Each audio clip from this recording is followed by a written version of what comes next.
must be hands-on.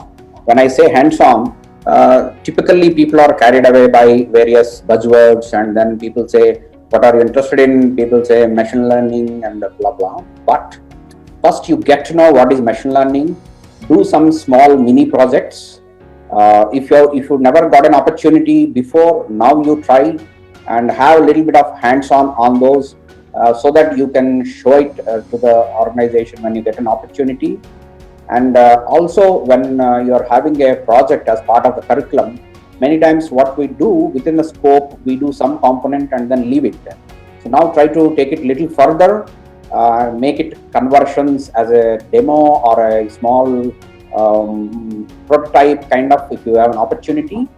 And another skill set that you require in this scenario is an integration skill. When I say an integration skill, some people require, let us say, only they are limited to coding and developing, but maybe the current scenario is expecting a single person to completely have some hands-on with hardware and then integration, so that at one point things are done. So I think you have to have some skill set at an interface you have to develop. That is very much required in my opinion. You have to bring your 100% to the table all the time, right?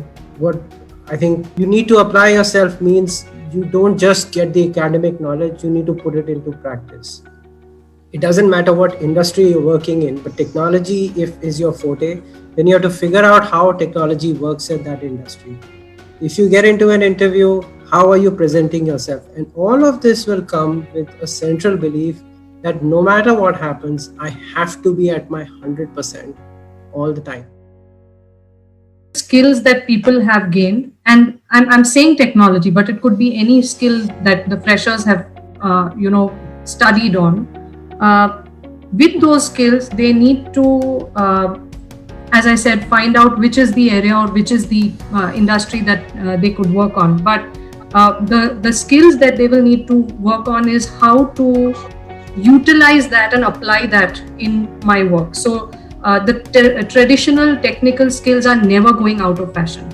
You could say the mechanical engineering, the electrical engineering, instrumentation, software development, embedded development, digital analytics, business intelligence. So these things will definitely, they will always be there. And those jobs will never go away. We organize, like as much as job seekers need jobs, the organizations need the freshers to come in, right? So it's a mutual need, and that will continue to happen. However, one important thing is, particularly for freshers, during the interview, how much will you ask and what will you ask for knowledge? What usually recruiters say, and is the competencies that you will build. What are, from a fresher, you would want to see whether they have that nimble learning attitude. Do they have that confidence when they are speaking up? Are they willing to take, are they situationally adaptable? So there are many times where these are things like if a interview is rescheduled or it is delayed, how does the candidate, relate to those? So more than just the technical skills or what you have studied, it's also the behavioral skills that people see when you are hiring at this level. So